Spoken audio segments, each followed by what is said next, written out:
محبوب صلی اللہ علیہ وسلم آنے والے نئے آدمی سے جب ملتے ہیں، ہر آنے والا یہ سمجھتا کہ محبوب مجھے پہچانتے ہیں، مجھے جانتے ہیں، اور وہ آپ کے اخلاق کا عاشق ہو جاتا تھا۔ پوری رات یہ روتا رہا، تڑپتا رہا، سلگتا رہا، کہا آپ نے دوا کیوں نہیں دلوا دی؟ کہ دیکھو بیٹا شاید آپ کو اندازہ نہیں ہے، اس کے ابو تو پردیس گئے ہیں کام کرنے کے لیے، اور میرے ہاتھ میں ایک کوڑی بھی نہیں تھی، رات کے وقت میں گھر پہ کوئی بائک سواری بھی نہیں تھی، اور کوئی فرد بھی نہیں تھا، میں اسے کس طرح ہاسپٹل لے جاتی، اور اگر ہاسپٹل چلی بھی جاتی پیروں چل کر تو میں اسے کس منہ سے دوا دلواتی؟ میری جیب میں تو ایک پھوٹی کوڑی بھی نہیں تھی۔ آپ کون ہوتے ہیں؟ آپ کا نام کیا ہے؟ آپ بتائیں گے میرا نام تو محمد انیس۔ اچھا آپ کہاں کے رہنے والے ہیں؟ کہرانے کے۔ ارے کہرانے میں انیس اور محمد اس طرح کے نام کے آدمی رہتے ہیں؟ ہم تو میڈیا میں سن رہے ہیں کہ کہرانے کی زمین تو بہت گرم، اس کا مزاج تو بہت گرم، وہاں تو خون خرابہ رہتا ہے اور عجیب طرح کی باتیں ہوتی ہیں۔ کی وجہ ہے رسول اکرم صلی اللہ علیہ وسلم نے ارشاد فرمایا کہ اکمل المؤمنین ایمانا احسنهم خلقا، کا مومنین میں وہ بندہ سب سے زیادہ قیمتی اور کامیاب اور کامل ہے جس کے اعوذ باللہ من الشیطان الرجیم، بسم اللہ الرحمن الرحیم۔ میرے سامنے اس وقت دو طرح کا طبقہ موجود ہے، ایک وہ طبقہ جو مدرسے میں پڑھتا اور پڑھاتا ہے، اور دوسرا وہ طبقہ جو شہر میں اپنی کسی نہ کسی شوق سے، تجارت سے وابستہ ہے۔ وہ دن بھر اپنے کام کاج سے وابستہ رہتے ہیں، تجارت کرتے ہیں، اور اب اپنا قیمتی وقت فارغ کر کے یہاں موجود ہیں۔ چنانچہ موقع کی مناسبت سے مجھے چند باتیں کہنی ہیں، آپ سنیں۔ قرآن پاک میں اللہ پاک نے رسول اکرم صلی اللہ تعالی علیہ وآلہ وسلم کی صفات کے بارے میں تذکرہ کرتے ہوئے فرمایا کہ انک لعلی خلق عظیم۔ محبوب کائنات صلی اللہ تعالی علیہ وآلہ وسلم جہاں اپنے جسم و جثے کے لحاظ سے بہت خوبصورت تھے اور اعتدال کے ساتھ آپ کی قامت تھی، وہی محبوب صلی اللہ علیہ وسلم اپنے اخلاق کے اعتبار سے بھی سب سے ممتاز اور انتہائی البیلے تھے، کہ گویا محبوب صلی اللہ علیہ وسلم کی دو صفت بہت ممتاز ہیں۔ ایک یہ کہ محبوب صلی اللہ علیہ وسلم کا ظاہری حسن، آپ کی ظاہری خوبصورتی، اور دوسرے یہ کہ محبوب صلی اللہ علیہ وسلم کا باطن، جبکہ محدثین نے محبوب صلی اللہ علیہ وسلم کے ظاہر سے بھی بحث کی ہے اور محبوب صلی اللہ علیہ وسلم کے باطن سے بھی بحث فرمائی ہے۔ احادیث میں جہاں محبوب صلی اللہ علیہ وسلم کی ذات کو عنوان بنایا گیا ہے، وہاں قدر وضاحت کر دی گئی کہ محبوب صلی اللہ علیہ وسلم کی ذات موضوع تو ہے، لیکن من حیث النبوتی والرسالتی۔ دوسرے پہلو پر ہم دیکھیں، محبوب صلی اللہ علیہ وسلم کی ذات کو محدثین نے خاص کر شمائل ترمذی میں آپ کے ظاہری نین و نقش کو اچھے قالب میں بیان کیا گیا۔ آپ چلتے تھے تو کس طرح، آپ کھاتے تھے تو کس طرح، آپ کا ناک کس طرح کا تھا، آنکھیں کس طرح کی تھی، آپ کا پیر کس طرح کا تھا، آپ کا سینہ کس طرح کا تھا، آپ کی آنکھیں اور آپ کی بھون کس انداز کی تھی۔ پتہ لگا محبوب صلی اللہ علیہ وسلم کی دونوں چیزیں اس لائق ہیں، ہم دونوں کو لائق کریں، دونوں کو پسند کریں، اور ہم دونوں کے بارے میں غور کریں کہ کاش اگر محبوب صلی اللہ علیہ وسلم جیسا کسی کا ظاہر بھی ہو تو وہ آدمی بھی قیمتی محسوس ہوتا ہے، اگر اس کا باطن محبوب صلی اللہ علیہ وسلم کے باطن جیسا بن جائے پھر تو کیا ہی کہنے۔ دیہات میں کہا جاتا ہے کہ سونے پہ سہاگا، وہ تو اور زیادہ نور علی نور اور قیمتی بن جاتا ہے۔ اس لیے دوستو کہ جہاں عقائد، عبادات، معاملات، معاشرت پر بحث کی گئی ہے اور مجھے اور آپ کو اس بات کا مکلف بنایا گیا ہم اللہ کو ایک مانیں، محبوب صلی اللہ علیہ وسلم کو آخری نبی جانے، عقائد کے اعتبار سے، معاملات کے اعتبار سے، خرید و فروخت کے نظام پر مجھے اور آپ کو پابند کیا گیا، نہ ہم دھوکہ کھائیں نہ دھوکہ دیں، نہ ہم کسی کو لوٹیں اور نہ خود لوٹیں، ہمیں اس کا پابند کیا گیا ہے۔ معاشرت کے اعتبار سے ہم گھر میں ہیں، ہمارے والد کے ساتھ ہمارا رویہ اور اخلاق کیا ہو، ہماری والدہ کے ساتھ ہمارا پہلو ادب کا کیا ہو، ہم دوستوں کے ساتھ ہیں تو دوستوں کے ساتھ ہمارا رہنے سہنے کا انداز اور ڈھنگ کیا ہو، ہم اپنے ہمارے پڑوس میں افراد ہیں، ہمارا پڑوس والوں کے ساتھ کس طرح کا بیہور انداز ہو، یہ ساری تعلیمات مجھے اور آپ کو دی گئی ہیں۔ ان تمام تعلیمات میں ایک تعلیم اخلاق کی بھی ہے، جبکہ زیادہ تر نظر امت کی یا تو عبادات پر رہتی ہے یا پھر کسی درجے میں معاملات پر رہتی ہے، معاشرت پر بھی نظر چلی جاتی ہے، لیکن چونکہ اخلاق سب سے اخیر میں آتا ہے، ہمارے اپنے کلچر کے اعتبار سے بھی ایسا لگتا ہے کہ اخلاق کو ہم نے سب سے فائنلی نمبر دیا ہے۔ رسول اکرم صلی اللہ تعالی وسلم کی زندگی سے معلوم ہوتا ہے، انک لعلی خلق عظیم، محبوب صلی اللہ علیہ وسلم بلند ترین اخلاق پر فائز تھے، یعنی جہاں حضور صلی اللہ علیہ وسلم کو خوبصورت ظاہر کے اعتبار سے بنایا گیا، باطن کے اعتبار سے آپ صلی اللہ علیہ وسلم کو اونچے اخلاق کا حامل بنایا گیا تھا۔ یہی وجہ ہے رسول اکرم صلی اللہ علیہ وسلم نے ارشاد فرمایا کہ اکمل المؤمنین ایمانا احسنهم خلقا، کا مومنین میں وہ بندہ سب سے زیادہ قیمتی اور کامیاب و کامل ہے جس کے اخلاق بہت اچھے ہیں۔ دوستو، مجھے اور آپ کو چاہیے ہم اخلاق کو استعمال کریں اور اخلاق کو ہم بروئے کار لائیں۔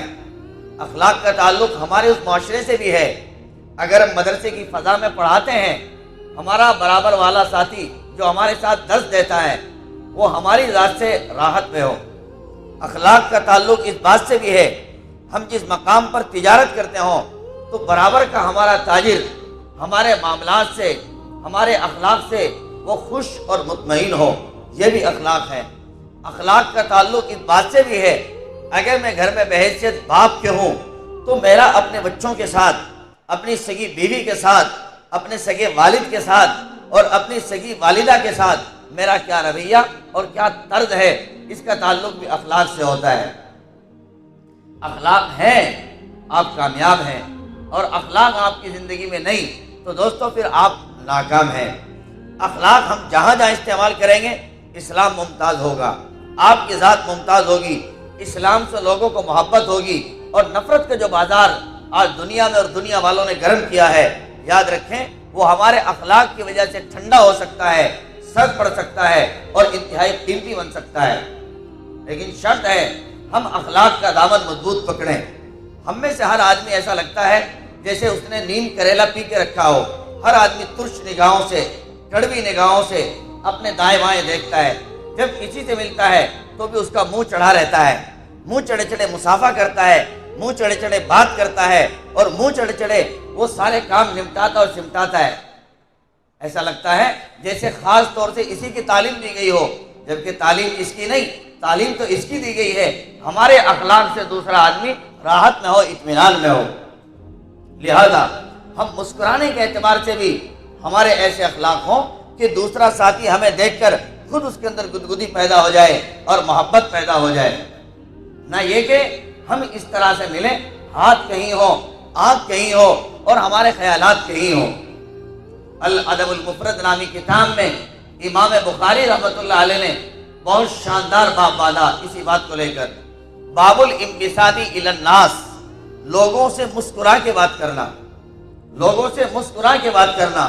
حضور صلی اللہ علیہ وسلم کی پوری زندگی کو اگر ہم کنگھالیں تو دیکھیں تو اندازہ ہوگا، محبوب گھر میں جاتے ہیں تو اپنی بیویوں کو دیکھ کے مسکراتے ہیں، محبوب صلی اللہ علیہ وسلم صحابہ سے ملتے ہیں تو صحابہ کے ساتھ آپ مسکرا کے بات کرتے ہیں، محبوب صلی اللہ علیہ وسلم آنے والے نئے آدمی سے جب ملتے ہیں ہر آنے والا یہ سمجھتا کہ محمود مجھے پہچانتے ہیں، مجھے جانتے ہیں، اور وہ آپ کے اخلاق کا عاشق ہو جاتا تھا۔ ہم بھی آپ کے نام لیوا ہیں، ہم بھی محبوب صلی اللہ علیہ وسلم کی سیرت کو پڑھنے پڑھانے والے لوگ ہیں، لیکن وہ چیز میری آپ کی زندگیوں میں نہیں جھلکتی، دوستوں مجھے اور آپ کو چاہیے ہم اپنے اخلاق کے ذریعے اسلام کی اشاعت کریں، اسلام کی خدمت کریں اور اسلام کو پھیلائیں۔ آج دنیا بھر میں اسلام کو جو تعارف کرایا گیا اور اسلام کی صورت کو جو بگاڑا جا رہا ہے اور مسلمانوں کو جو انہی اخلاق پر ناپ کر کے انہیں ذلیل کیا جا رہا ہے، آج مجھے اور آپ کو ضرورت ہے ہم اس سے الگ ہٹ کر ذرا اپنے اخلاق کو استعمال میں لائیں۔ اخلاق استعمال کرنے کے بہت سارے طریقہ کار ہیں۔ مثلا آپ یہاں اس ادارے کے باہر بسیں کھڑی ہوتی ہیں، شاملی، میرٹھ اور نہ جانے پانی پت، دہرادون، دیوبند، کہاں تک جاتی ہیں۔ آپ یہیں سے کسی بس میں بیٹھے، آپ نے سیٹ پکڑی، آپ یہاں سے چلے، کچھ فاصلے پر آپ آگے بڑھے، آپ نے دیکھا کہ کوئی پریشان حال آدمی، بوڑھا، ضعیف، پیروں کے اعتبار سے معذور، جس کے ہاتھ میں ڈنڈا، جس کے ہاتھ میں لاٹھی ہے اور لاٹھی کے ذریعے وہ آگے بڑھتا اور سرکتا ہے، آپ کی نظر پڑی، یہ تو کوئی معذور آدمی کھڑا ہوا ہے اور آپ ہیں اپنی صحت کے اعتبار سے مضبوط، ہیکل، طاقتور۔ اب آپ کا اخلاقی فریضہ یہ بنتا ہے کہ آپ اپنی سیٹ کو خیر آباد کہیں، آپ کھڑے اور کہیں کہ بھائی جان آپ بیٹھ لیں، میں تو 2 پیروں والا ہوں، الحمدللہ صحت مند بھی ہوں، میرے دل میں یہ چاہت ہے کاش آپ میری جگہ پر آپ تشریف رکھیں اور میں کھڑا ہو جاتا ہوں۔ کیا آپ کا کام کھڑے ہو کے چلے گا؟ کیا کیوں نہیں چلے گا؟ میرا کام، آپ کو کہاں جانا ہے؟ کہ مجھے بھی دہرادون جانا ہے، کہ مجھے بھی دہرادون جانا ہے، پھر تو آپ کے لیے کھڑا ہونا ٹھیک نہیں ہے، آپ بیٹھیں، اس لیے آپ کو بھی لمبا سفر کرنا ہے اور مجھے بھی لمبا سفر کرنا ہے، بس میں ہی کھڑا ہوں، میں کھڑا رہ جاؤں گا۔ آپ کا فریضہ ہے آپ بڑھ کر کے کہ نہیں بھائی جان آپ بیٹھیں، دیکھو مجھے اللہ تعالیٰ نے 2 پیر سلامتی کے ساتھ عطا فرمائے ہیں اور دونوں پیر میرے تندرست ہیں، میری صحت بھی اچھی ہے اور میں یہیں سے بیٹھا ہوں، چنانچہ میرے دل میں چاہتا ہے کہ آپ بیٹھ جائیں، آپ تشریف رکھیں۔ دوستو ایسا نہیں کہ آپ کو سیٹ نہ ملے، 10-5 منٹ، آدھا گھنٹہ ممکن ہے آپ کو یہ کھڑا رہنا پڑ جائے، لیکن آدھا گھنٹے کے بعد کہیں نہ کہیں اللہ تعالیٰ آپ کے لیے بھی جگہ بنا دیں گے۔ آپ بیٹھیں، کچھ ہی فاصلے کے بعد وہ آپ سے پوچھے گا بھائی جان آپ کون ہوتے ہیں، آپ کا نام کیا ہے؟ آپ بتائیں گے میرا نام تو محمد انیس۔ اچھا آپ کہاں کے رہنے والے ہیں؟ کہرانے کے۔ کہرانے میں انیس اور محمد اس طرح کے نام کے آدمی رہتے ہیں؟ ہم تو میڈیا میں سن رہے ہیں کہ کہرانے کی زمین تو بہت گرم، اس کا مزاج تو بہت گرم، وہاں تو خون خرابہ رہتا ہے اور عجیب طرح کی باتیں ہوتی ہیں۔ آپ کہرانے سے کہہ رہے ہیں اور آپ کے اخلاق یہ، آپ کا مذہب کیا ہے؟ فرمایا میں نے بتایا نا ہم محمد صلی اللہ علیہ وسلم کے فالوور ہیں، ہم محبوب صلی اللہ علیہ وسلم کے ماننے والے ہیں، یہی وجہ ہے میں نے اپنے نام کا جز محمد صلی اللہ علیہ وسلم کی ذات کو بنایا ہے، ہم تو اسلام کے ماننے والے ہیں۔ کہا واہ سبحان اللہ، اسلام ایسا ہوتا ہے؟ کہ جی ہم نے تو کچھ اور ہی سنا، کچھ اور ہی پڑھا اور میڈیا میں کچھ اور ہی سمجھا، لیکن آج پتہ لگا کہ اسلام یہ ہوتا ہے اور مسلمان آپ جیسے لوگ ہوتے ہیں۔ تو دیکھیے اس کے دل میں آپ کی جگہ تو بنے گی ہی، لیکن ساتھ ہی ساتھ آپ کے مذہب کی بھی جگہ بنے گی، آپ کے محبوب صلی اللہ علیہ وسلم کی بھی جگہ بنے گی، قرآن پاک کی بھی جگہ بنے گی۔ ممکن ہے آپ کی اداؤں کو اختیار کر کے وہ اسلام کو اختیار کر جائے۔ آج ہم اپنے اخلاق سے گرے ہیں دوستو، ہمارے دائیں بائیں کیا حالات ہیں، کس پر کیا گزر رہی ہے، کون کیا پریشان ہے، ہر آدمی بس اپنی میں جی رہا ہے، کسی سے کچھ کہنا کچھ پوچھنا وہ مناسب ہی نہیں سمجھتا ہے۔ ہر آدمی بالکل اپنے آپ میں کچھ اپنے آپ کو تول ناپ کے اپنی قیمت لگا لی ہے، کہا بس میں ہوں اور میرا کام میرا نظام ہے، لہذا مجھے کسی سے کیوں دائیں بائیں کچھ پوچھنے کی ضرورت ہے۔ نہیں دوستو، یہ اسلام کی تعلیمات نہیں، محبوب صلی اللہ علیہ وسلم کی روایات کو پڑھ کر اندازہ ہوتا ہے۔ محبوب صلی اللہ علیہ وسلم فرماتے ہیں کہ میرے اوپر اس طرح پڑوسیوں کے حقوق کے بارے میں اتنا کچھ بتایا گیا، میں ڈر گیا کہ کہیں ایسا نہ ہو کہ پڑوسی کو وراثت میں شامل کر دیا جائے اور مجھے حصہ دینا پڑے۔ ہمارا حال کیا ہے؟ ہم پڑوس کے بارے میں کسی بھی درجہ فکر مند نہیں ہوتے۔ جس کو جو ہوا، جن حالات سے جوجھ رہا ہے اور جو اس کے اوپر آفت اور مصیبت پڑی ہے، ہم دلاسے کے 2 جملے بول دیں، ہم محبت کی کوئی زبان بول دیں، یہ ہم سے نہیں ہوتا۔ حالانکہ ہم غور کریں، اگر پڑوس میں رات بھر کسی بچے کی رونے کی آواز آئے، بھئی اخلاقی فریضہ بنتا تو ہے نا، ہم پوچھیں کہ بھئی بچہ پوری رات کیوں روتا رہا؟ بچہ روئے 2 منٹ 4 منٹ 5 منٹ 10 منٹ، لیکن آخر گھنٹہ بھر بچہ روتا رہا، اس کی وجہ کیا ہے؟ ہم میٹھی نیند سوتے ہیں، اے سی کولر دباتے ہیں اور خود کی راحت محسوس کرتے ہیں اور دائیں بائیں کا درد کبھی نہیں ناپتے نہ پوچھتے۔ کاش ہم صبح اٹھ کر اپنے بچوں کو بھیجیں، اپنی بیٹی کو بھیجیں کہ ذرا پوچھ کر کے آؤ، برابر والی پڑوسن رات بھر اس کا بچہ روتا رہا، اس کی وجہ کیا ہے معلوم کر کے آؤ۔